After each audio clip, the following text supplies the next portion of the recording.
Okay, we have officially opened the doors. We are underway. We are just going to give it a minute or so for more people to make their way into the room. And then we will officially get started. So in the interim, you can enjoy this taste of things to come on our slideshow here.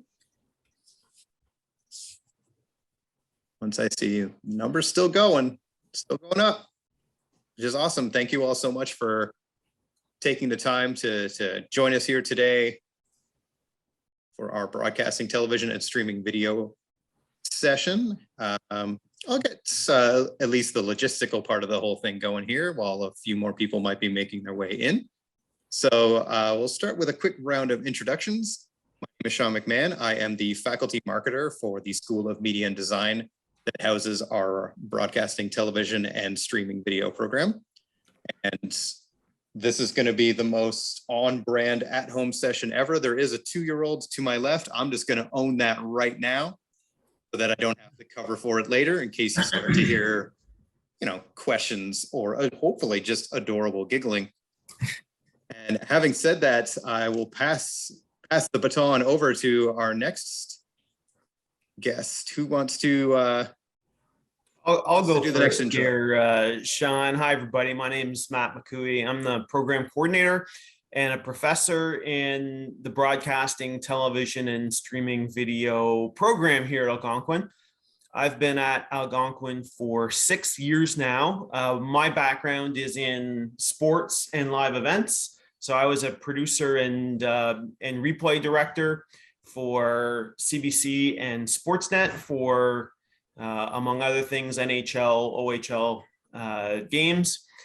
And I've really enjoyed my time teaching here at Algonquin, still connected to the industry and still passionate about teaching students and connecting them with the industry.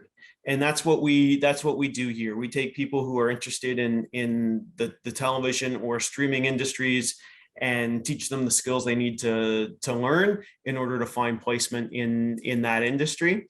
And along the way, I think what you'll see is a lot of your professors are interested in that, and a lot of your professors are still working in the industry as well. So that's a little bit about me, a little bit about the program, and lots more information to come here over the next 50 minutes or so. I'd like to introduce my colleague, Dan Masadi. Dan. Hi, guys. My name is Dan Masadi. I'm a professor as well at Algonquin College. I mostly teach studio production, usually both sections of both semesters of the first year studio production. So my background, how I got here, initially out of college, I went to Niagara College and took the broadcasting program there. That's a similar program to ours, but a 3-year program. After that, I went to work at CTV in Toronto and spent about 10 years at CTV National News as a studio operator and an editor. From there, I moved over to eTalk and some productions out of that in the CTV's building, eTalk, Marilyn Dennis, The Social, those types of shows. And I did mostly post-production work there. And then about 3 years ago, decided to move to Ottawa and started teaching at the college. So kind of how I got here. I'm really excited about teaching. I like to, especially now with all the changes coming about in the industry, it's really fun to bring those to the students and bring them to you guys. So I'm excited to be here and can't wait to start this session. Thank you both very much. As you can already see right out of the gates, an incredible pedigree of people in this program you'll be learning from who have experience in industry, are very passionate about the industry. So that's something that I'm glad we can make clear right up front. So a couple of logistical things to cover. The opening PowerPoint presentation won't take too long. We're kind of going to use it as a springboard to get some conversations going, hopefully to spur some questions. And if you do have any questions, now is definitely the time to ask them. Thinking ahead, I think the next big event that we're going to have for the college is not until November, which is likely going to be our next open house. So between now and then, this is not going to say your your best chance, but maybe your best chance to ask questions live to our faculty, to our coordinators. And if you do come up with questions, you can pop them. You'll see a Q&A tool that you can use to put in all your questions. We're going to be taking more after the end of the presentation, but don't think that you have to wait until then to submit them. If you come up with something as we're talking and you don't want to lose it, go ahead and enter it in the Q&A and we'll get to it later on. We ask you use the Q&A versus the chat tool. During these sessions, as we converse and bring up different things, different support systems, different reference points, we tend to use the chat to post those links. So in case we are talking about something that we want to make sure you can get more information on, you look to the chat for those links. You can build yourself, a little database of future reading. So to make sure your questions don't get lost, we ask that you put them in the Q&A instead. Look at that, people already using that Q&A. Great. So as I said, we're going to quickly touch through to the PowerPoint. So this is now known as the Broadcasting Television and Streaming Video Program. This is the name change that took effect like 3 weeks ago officially, very recent. Great start. Previously known as simply Broadcasting Television, that has been expanded along with not just the new name, but a new curriculum, new learning outcomes. So we're going to touch on all of that here today. All right. So a couple quick things, and maybe I'll ask Dan or Matt to expand on this. The program is recognized by the Broadcast Educators Association of Canada, a national organization dedicated to promoting excellence in media education. I wanted to expand a little bit on why that's such a cool thing. Yeah, I'll jump in there, Sean. And our program has been known as Broadcasting Television for decades, or TVB, as it's known here on campus. And this year we made the decision to add streaming video to the name of the program, and it was approved by the province of Ontario. And the reason we did that is your jobs are not just in the traditional broadcast industry. A lot of our grads are finding jobs in the streaming world. Now, what you would consider broadcasting versus streaming might be different than me. All of us are watching television on their phones. We're using our phones, we're using our laptops, we're using our tablets, as well as our televisions. So there's a lot of different technology, a lot of different platforms being introduced in the industry, and we've worked hard to make sure that we're bringing those platforms into the classroom. So we felt it was different than the traditional broadcasting model, and that's why we've added the term streaming video to the name of the program. So when you come into our program this year, this fall, or this winter, you'll be taking a new program. It's a new name. There are new courses, and over the next hour, we'll get into what the new courses are and what you can expect to learn. Awesome. Thank you very much, Matt. So one thing we're going to, I think, highlight a lot is this is a very hands-on program. Algonquin College, and you'll see a lot of it in the media area, we're very much focused on hands-on learning and making sure that you're work ready so that when you graduate and you enter the field, it's not a bumpy transition. It's just seamless. You get in, you're working on the same equipment. It's all exactly what you know. So because of that, in this program, you're going to be doing a lot of work in the studio, field production processes. You'll learn about news writing, camera operations, editing, kind of all aspects of the field. And on the right, you'll see a little sample of some of the different careers that you could potentially pursue after graduation. You'll see now too, to go along with the new name change, you'll see things like streaming media companies, digital media companies as well. Click. So I did cover a little bit of that first bullet point, and I'm sure we'll touch on it more, is just really can't stress enough how hands-on this program is. So, in case you're concerned, you're going to be talking about, theoreticals and writing papers about broadcasting. No, you're going to be in there, you're going to be using the industry equipment, you're going to be doing the same kind of stuff the professionals do. So you'll gain experiences in all aspects of television, camera operating, hosting, anchoring, editing, producing, directing. so that you can really get a feel for everything and then decide like, okay, this is what I truly enjoyed. But you have, kind of experience all across the map. Learning how to publish and broadcast content for designated media platforms, and applying computer and technical skills to research and compile necessary information needed to reach specific audiences. So we touched on, oh no, my header says fall 2021. It's all part of it is owning those mistakes. I'm owning that mistake right now. Fall 2022. So we talked about, we are delivering a new curriculum that will officially start this September. So adding new learning outcomes to include the world of streaming, and a huge one, on-campus delivery is back. I'll let Matt or Dan speak a little bit more to it. There's been a little bit of on-campus activity here and there, but I think this is the first time since September 2019, I guess, that the level 1 students are kind of getting that full experience. I don't know if you wanted to expand on that at all. Yeah, our goal is for you to be in the classroom as much as possible. Even in the 2 years of this pandemic, we've had 3 face-to-face classes in second year and 2 face-to-face classes in first year, and we're hoping to go face-to-face completely in the fall semester, as well as the winter semester. Although we can't, there's no guarantees in this COVID world now, I guess. But our goal is to provide as much face-to-face learning as possible. So there are a few online classes, maybe here or there, that you might be asked to take via Zoom or a platform like this. But for the most part, we're going to be fully back to face-to-face starting in September. And sorry, Matt, one thing also about that, hopefully, is also the facilities are available outside of class hours, hopefully, again, right? So the TV studio and all the other equipment is available to you outside of class time, so you can come in and use all that stuff, hopefully, again, at all times.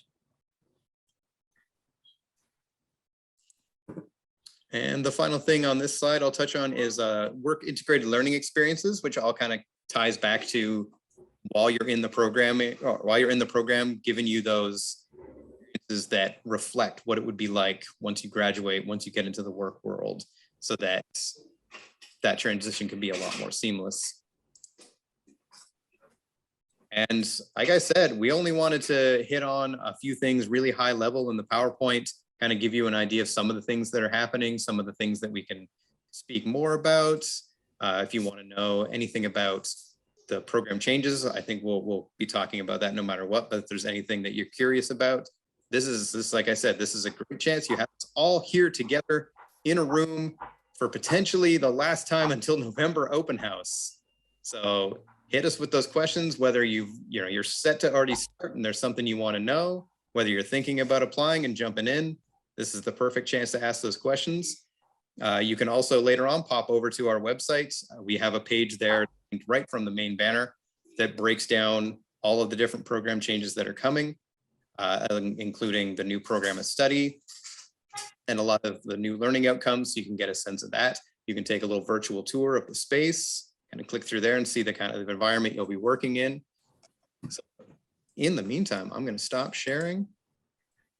And while we're waiting for some of those questions to start coming in, I will put out there that a big part too of the changes is that there's going to be a lot of kind of camaraderie between the TV program, the radio program, and the journalism program.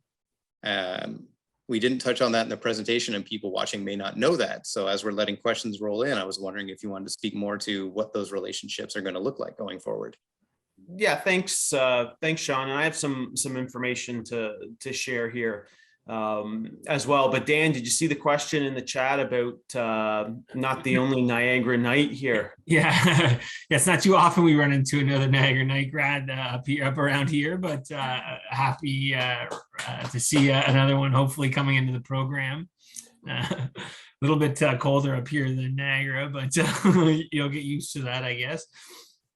And another question, as an intending international student from Nigeria, is there a scholarship program for this school? Elijah asked that question. It's a great question, and there are different scholarships available in the program. And the best thing to do is contact the International Center itself. They have all of the information that you're going to need involving international students. So the International Student Office is the best place to ask questions about scholarships or academic awards. I'm just going to share my screen here and introduce you to some of the information that you're going to need here coming forward. Another question, just wondering if the pandemic has affected the new program's class size. Last year's recording, we mentioned that the class sizes were limited to 12 to 14 people. So one thing, and this came before the pandemic actually, and this was part of the reworking of the program since Dan has come aboard. We actually, in our studio classes, we're cutting the size of the classes from 25 to 13.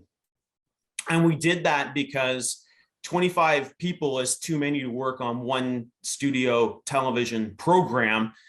In the industry, the size of the crew would be half of that, if not smaller, as there's a lot of automation in the industry now. So we actually cut our class sizes before COVID, which was good because we weren't scrambling to make changes as COVID hit. We had already made the decision to go smaller, and that was just for the learner's experience. So the learner's experience was the reason why we cut down our class sizes, and it made it more industry-like. So our class sizes were 12 to 14 people last year in our studio classes. Your other classes will be back to a normal size. So your normal size classes in this program, I would say would be roughly for a class that's face-to-face, anywhere between 23 and 30 students. And that's that gap is depending on how many students there are incoming and how many people are allowed in the classroom. So most of our classrooms are mid-20s to 30. I just want to say that's awesome that you watched last year's recording and then came back to ask follow-up questions.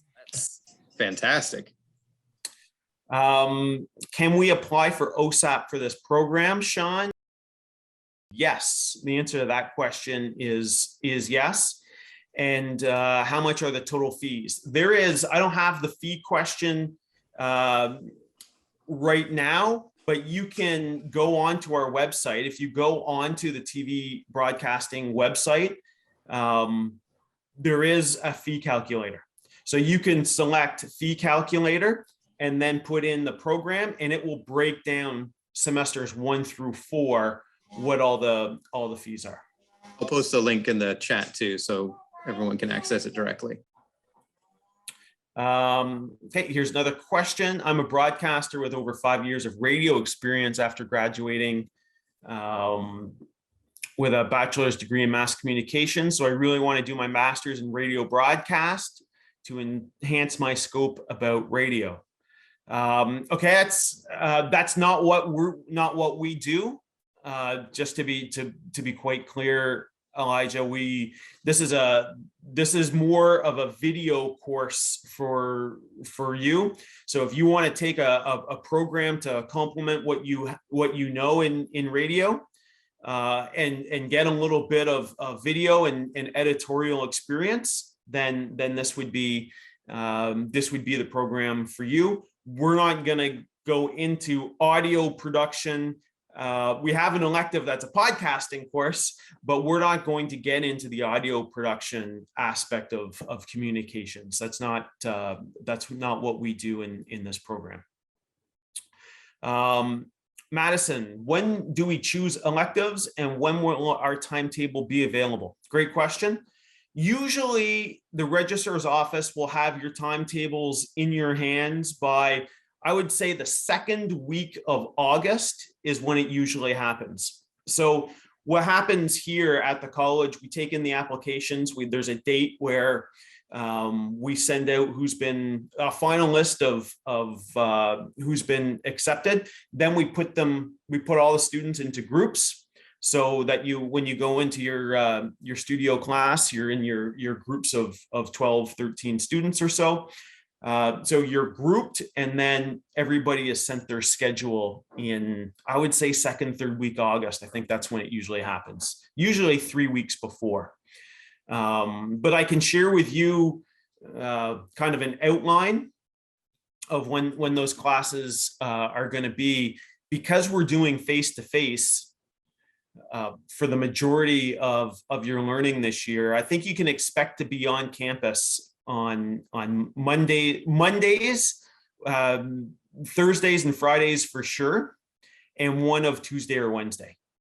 So that's kind of where the courses are, when our courses are being offered. It will depend on what sections that you're in, your exact timetable, but we are going back to a full, as much as we can, full face-to-face program. Another question from Rohan, wondering how big is cinematography to the outcomes? For someone who has a diploma from Niagara in photography, would this program be good for someone who aspires to be a professional cinematographer at some point and to be behind the camera rather than in front of it? Great question.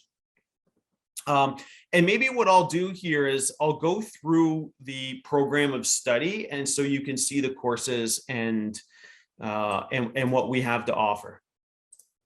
So can you guys see that? So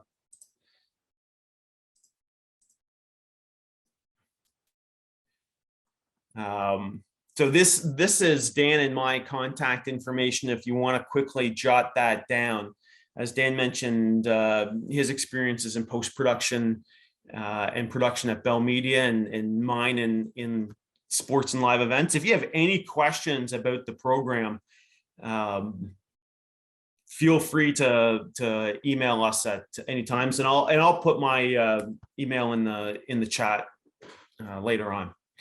Our program, as Sean mentioned, is 4 semesters, and if you start in the fall, you'll do fall and winter semester, followed by a summer off, followed by a fall 2023 and winter 2024 semesters. We also have a winter intake this year for the first time, meaning that you can start in the winter and do 4 consecutive semesters to get your diploma. So we are offering both of those options. And as I mentioned before, you can expect hands-on learning here, in a face-to-face environment, as opposed to, we've been doing a lot of Zoom classes for the last 2 years. We do have industry standard equipment. You will use the cameras and the control room equipment that the industry uses. One thing that the college does a really good job, we work together with the administration of the college to make sure that you have the equipment in your hands, the software platforms that the industry uses. And our professors work in the industry. We have a lot of great professors here who work full-time in the industry, and on their day off, they're in the classroom. So Joel Haslam of CTV Ottawa, Katie Griffin, who you would see on the news at 6 o'clock on CTV, they're in the classroom. Jerry Buffett, the director of Power and Politics on CBC News World, teaches in our program. We have shooters, editors from APTN, Discovery. We have a great faculty, and they're passionate about the industry and passionate to give back. And our grads work in a lot of different places. So we're at CBC, we're at CTV and Global, different production houses. And we do have, the picture here is a picture of 3 grads from the 2022 Winter Olympic Games. Eric, Sonia, and Cody all work together in the replay room over in Beijing at Hockey 1. So they worked the men's and women's hockey tournament. And we have a lot of grads that work in sports, but what's great about this industry is we work everywhere. And Matt, just apparently you don't want to say it, but Matt was also in the replay truck at the Olympics this year, guys, right? Just a couple months ago, right, Matt? Or well, I guess 3 months ago now. So as a replay director in the hockey truck, right? So I was waiting for you to say it, but apparently you weren't willing to toot your own horn a little bit. So I gave you a little shout out there, Matt. Sorry to interrupt your presentation. Yeah, thanks.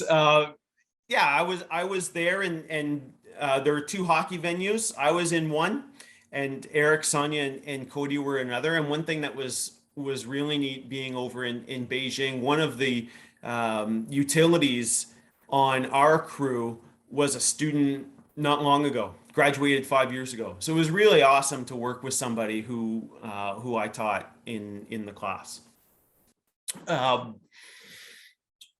And this is to answer Rohan's question. These are the classes that you can expect to take. So you can see if this is a good fit for you. We're going to be in the studio for Studio Production 1. That's when we're going to learn the language, production process, and the technology of television. You're going to take a class called Exploring Image and Sound, and that's where we get into what's a good video signal, what's a good audio signal, shooting video, capturing it, and the basic steps of post-production and media management. You'll take a photography course where we learn shot composition and taking your images into Photoshop and manipulating them. You'll learn the storytelling fundamentals of the editorial process, the who, how, what, where, whys, and hows of storytelling. And then you'll have a gen ed in level 1. It'll be a course called Local Government, and then level 2, Communications. So these 2 courses, one's a gen ed, a general education elective, and the other one, that Communications 1 course, is mandated for all college programs. So it's quite possible that you can get an exemption from Communications 1 if you've taken another program here at Algonquin, or have a university degree that you're bringing into the program. In level 2, you take studio production again, and we start producing real television shows. You'll take a script writing course called Scripted Storytelling, and that's where you're going to learn the basics of writing a short film or documentary. And then we're going to get into sound design and editing workflow. This is a post-production course. We'll have a motion graphics course where you'll learn the basics of motion graphics and visual effects. And then we get into cinematography and capturing audio. So to answer your question, Rohan, the cinematography course comes in level 2, and that's where we'll teach you how to use light and different audio and recording techniques as well. And in this class, this is where you will create your own short film. You'll work in a group and create your own short films that you've written in the script writing course that you're taking at the same time. And then there's a course called the Multi-Skilled Journalist, and this is where we get into the role that the journalist plays at a television station. This is becoming a really important skill set for our students to learn. And you need, whether you want to be on camera or if you want to be the camera operator, you need to understand the fundamentals of the editorial process and know why something is important. So we teach you those. We're going to teach you all of those fundamentals in the Multi-Skilled Journalist course. And then there's also a gen ed. In level 3, we'll start preparing you for your career in the career development course. There is a live production course where we will do different live productions, sports, different streaming events. We'll have another post-production course where we concentrate on finishing and the delivery of your product. Factual entertainment. There is a production management and business skills course, as well as another general elective. And then we're going to get in the second year of the program into some choice where you get to kind of choose your own path. And the first elective that you'll take is either an esports course. So a lot of us enjoy the esports production world, and it's growing. And we'll have a course specifically about esports. There's a podcasting course as well as a solutions journalism course, and you will choose between, you'll choose one of those three courses. And in level 4, you'll choose again what live production specialization that you want to work in, whether that's in the studio environment, the sports environment, or the streaming world. So we're going to give you the choice of that. Storytelling for organizations is like producing corporate videos. You will learn how to engage your audience through social media. And that's a brand new course that we're adding in the program. And then a second elective. You can choose to take a production management course. And that's really a valuable course if you want to be a producer or work in the production end. And there's also a broadcast technology course where you learn, if you're more technically minded, you can take the broadcast technology course. And then you will do a field preparation and project planning course. And this is important because what we're going to do in your final 5 weeks of the program, you're going to get the opportunity to do a field placement. So that's real work at a real company. It's mandatory that all graduates do roughly 40 hours of that work placement. So we will do that in the final 5 weeks of the course or of the program, and you will get to do a capstone project. And that's a project that you're passionate about. That's a project of your choice. And again, really inspired. Our program is really inspired by giving students the opportunity to choose for themselves what you want to do.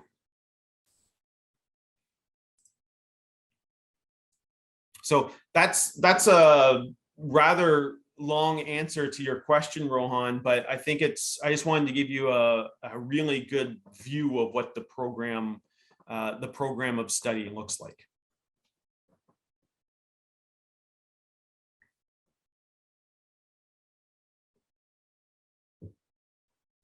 Just looking at the question, is working both interiors and exterior locations a part of the cinematography course?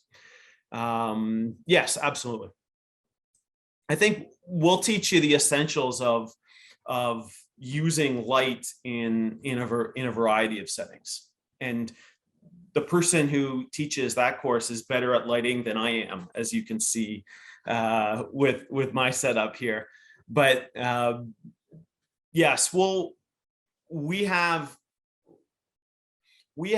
2 people who teach in our cinematography courses that are excellent shooters in the industry. One works at APTN and one works for Discovery Channel. So we have good people teaching those courses. Next question, how do exams work for the program? There aren't many exams in the program. What you'll find is there are a few exams, but for the most part, I think there are 28 different courses that you'll take in the program. You'll probably have final exams in maybe like a written final exam in maybe 4 or 5. Our final exams are usually, in my course, are shows. You do a final show. It's not an exam, but it's a show. We're a television program. We do a show. That's in my course. Dan, how in your course? What's an exam look like?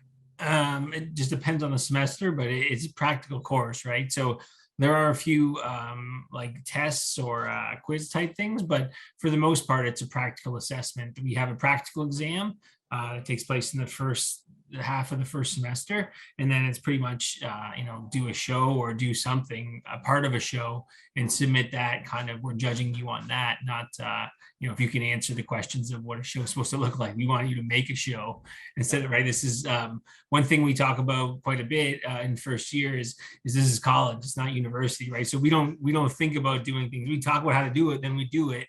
And then we grade you on how you're able to do it, right? So yeah, the exams, I would say, are it's not like other classes where you can expect an exam, 5 classes, 5 exams. I'd be surprised if you had 1 exam a semester per, I would say, maybe, I don't know.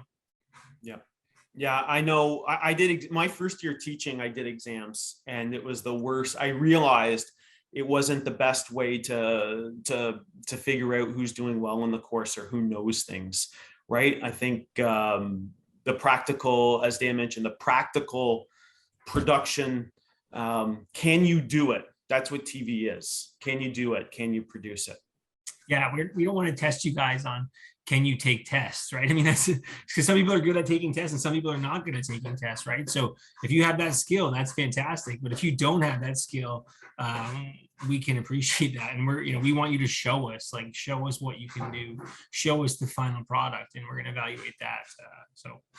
Yeah, and also there's one thing about television, and I tell this to a lot of our second year students as they go into the industry.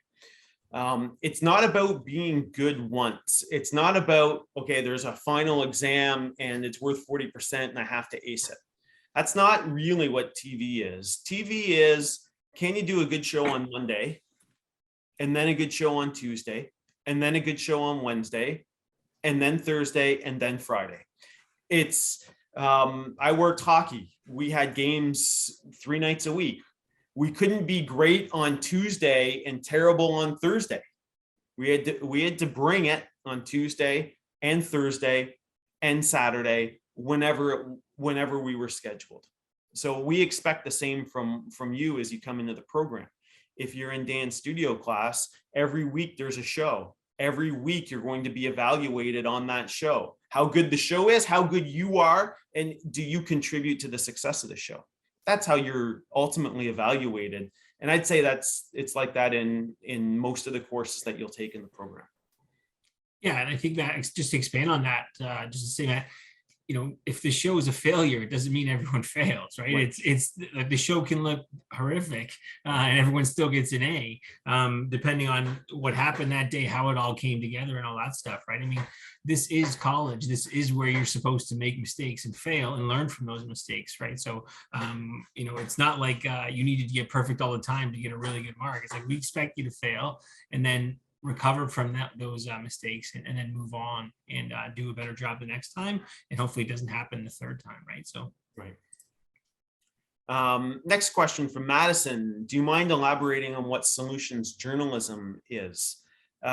Sure, I can. Solutions journalism is going to be a course that is shared between television journalism and radio students, and what we're doing this year is offering television students more than just the traditional television courses, and solutions journalism is one.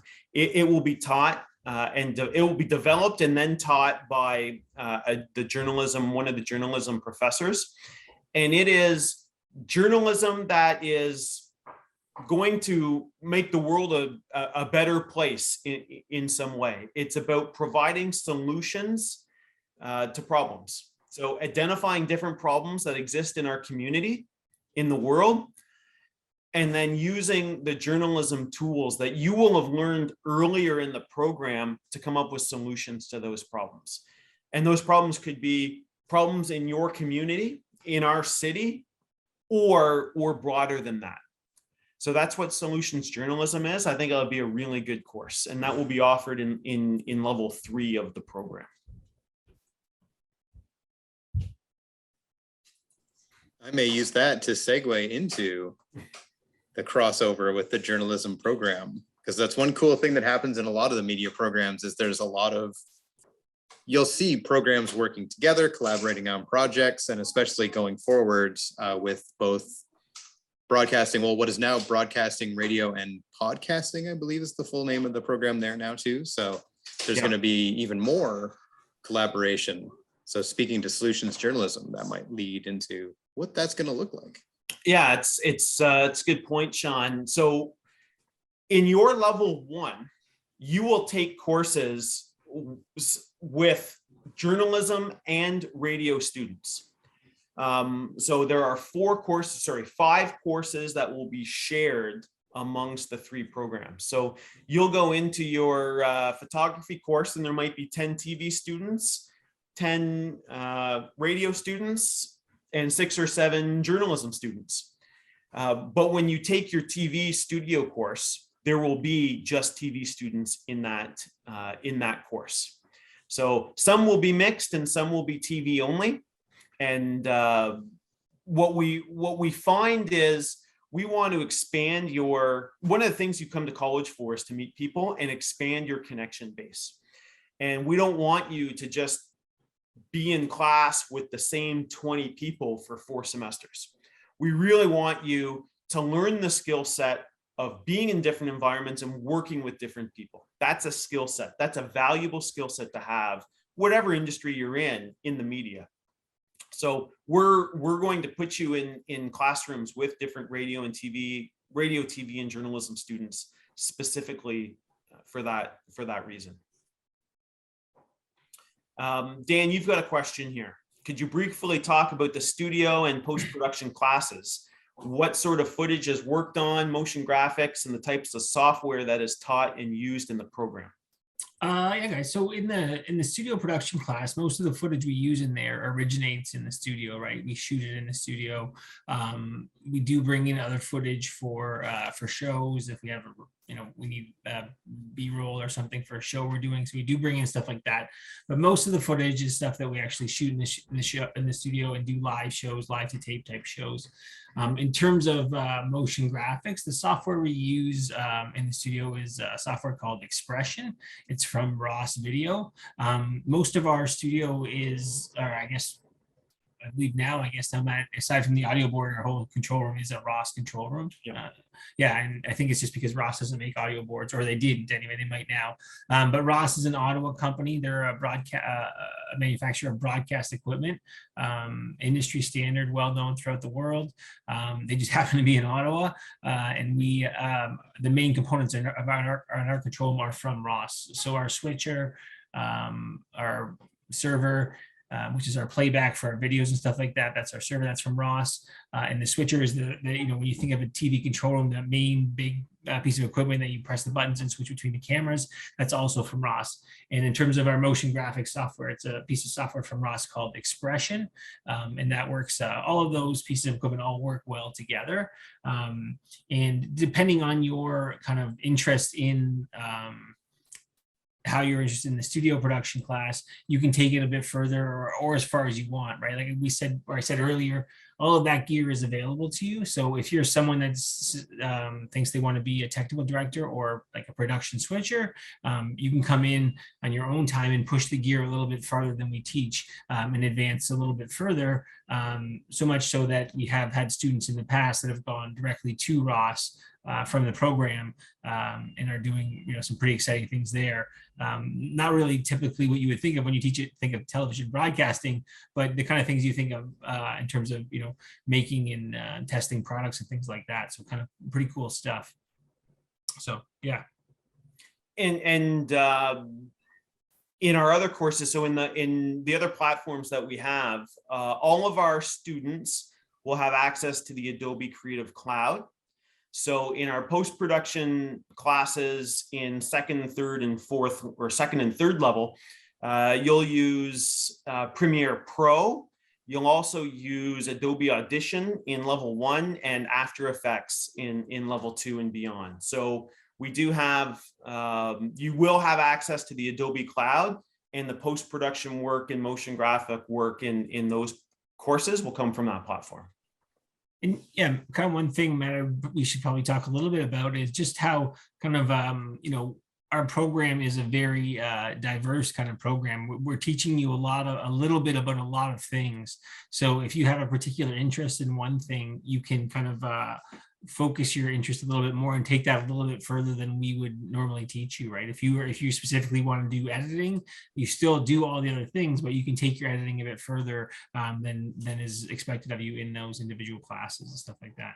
And the same thing with motion graphics, right? We have people that just decide they want to specialize in motion graphics, and they're submitting stuff that is infinitely better than the rest of the class, but they're looking for a career specifically in that area. But what we try to do is give you a broad, real kind of look at all the different careers and allow you to kind of focus on the one that you think is the most important for you. And I see we only have 15 minutes left, and we've answered 15 questions. I just want to. This is a popular question that I'm often asked, so I'll answer it before I'm asked here. And it's, what kind of field placement opportunities are there in the program? And these opportunities occur in the second year. So there are a lot of different experiential learning opportunities that we have as part of this course or part of this program. And our students, what's great about this industry is you can go in a number of paths. I worked in sports. Dan worked in post-production at Bell. We had 4 interns this year who went to Bell Media in Toronto to do their placement. Great experience.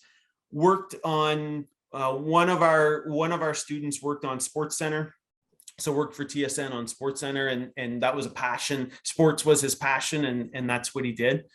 We had others that. Sorry, go ahead. I believe didn't they all get offered freelance work in the summer as well? All 4 of them. So it's not just if you prove yourself they're looking for people to work for the summer, right? So it doesn't mean I think only 1 or 2 of them actually decided to move to Toronto, but they were offered freelance opportunities after their internship as well, right? So yeah. And some of our other students work here at different sports stadiums. So Sens TV hires a number of students every year. OSEG, which is Ottawa Sports and Entertainment Group, that's the 67s, the Red Blacks, the Atletico soccer team. They hire a lot of our grads to do the in-house production when you go to the games, the video screens at the games. A lot of our grads there. We recently put a number of grads the House of Commons. So there are a lot of different opportunities, and a lot of different movie sets. We're on different movie sets and in different production houses. And these are the different kinds of jobs that some of our grads have filled in the last 5 years. And that's when the graduating classes from when I've been here. Switcher directors at CTV Ottawa, multi-skilled journalists at CBC, and one who's out in Saskatchewan doing the MSJ job.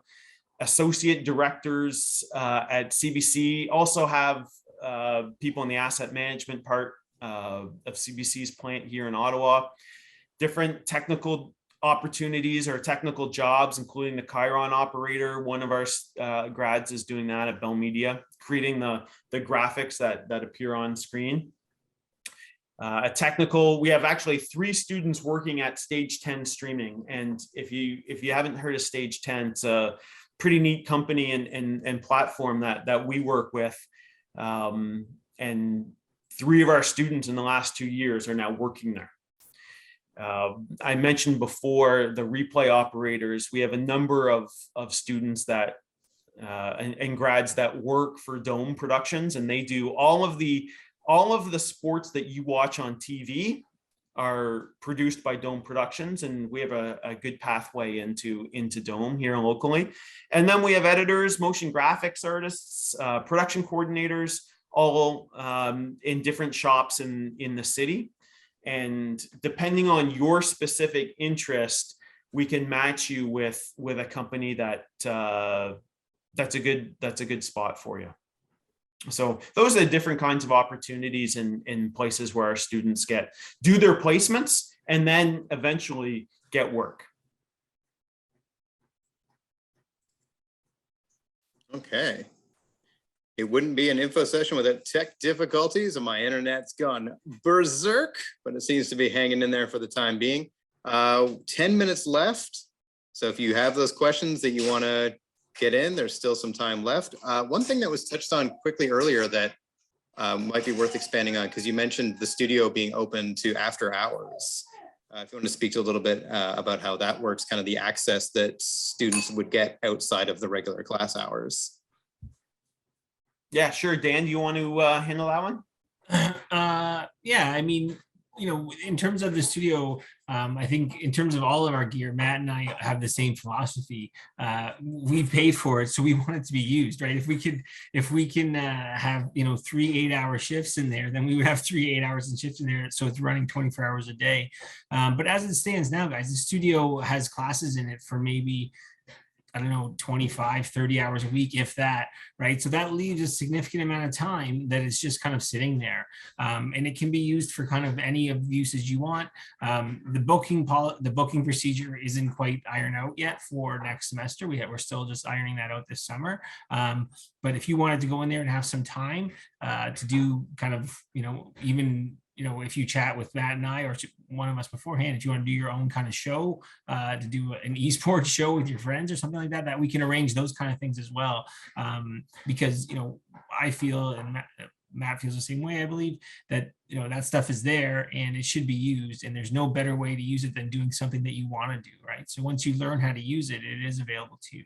We also make it available a couple times through this, well, more than a couple times through the semester, but available if you want to go in and practice with one of our TAs, our teaching assistants. So anything that you maybe didn't pick up in class, you want a couple extra minutes, you want to go over something, you could go in there with a teaching assistant and do that.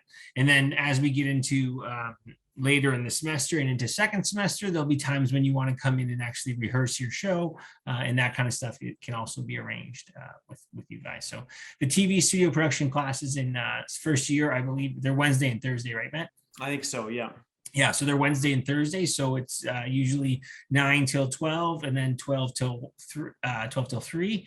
So 2 groups in one day and then 2 groups in the next day. So one thing we kind of touched on a little bit is just the small class size, and having only 12 people in the class, it really makes it so that everybody in there is quite essential.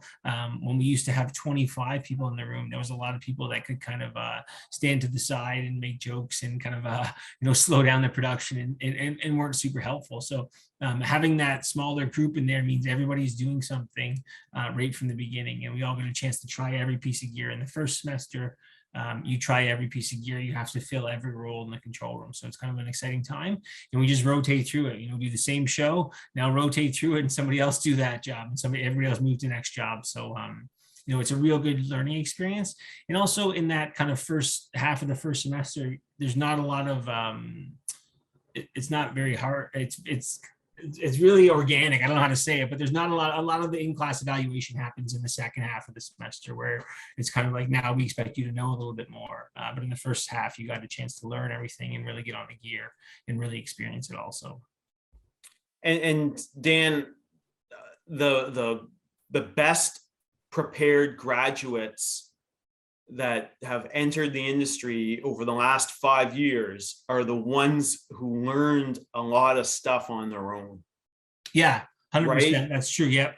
Whatever it is that you're interested in doing, we might, like switching, being a technical director, the actual hours of instruction in our class is maybe, 3 hours total over the whole course of the semester.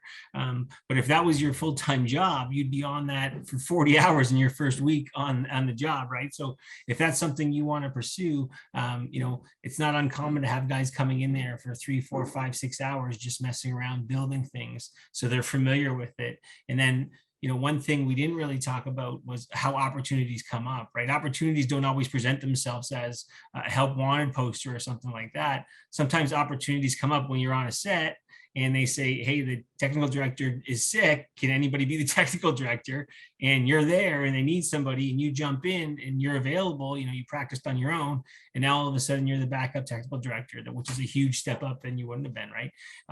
So it's about being prepared for the opportunities when they come. It's not always just being lucky, it's being ready and able when that luck comes, right? So Okay, thank you both. So we are in our final 5 minutes here. So we'll start kind of winding things down. But if you do have a question you want to get in before we call it a day, put it in the Q&A. We'll take a look.